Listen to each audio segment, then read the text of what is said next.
आसंतु ए video रे आमे आउ गोटे नुआ शब्द विषय रे जानिबा नुआ शब्द को बुझिबा।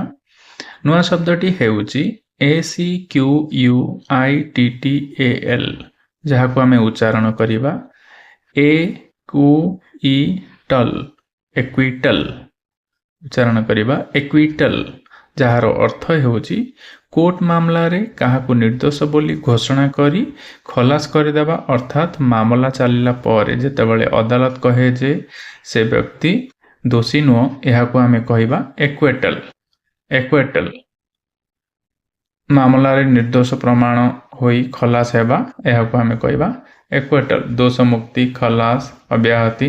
आसंतु उदाहरण माध्यम रे ए सरल भाषा रे बुझिबा। द एक्विटल शॉक्ड एवरीवन माने दोष मुक्त हेबा समस्त को चकित करथिला।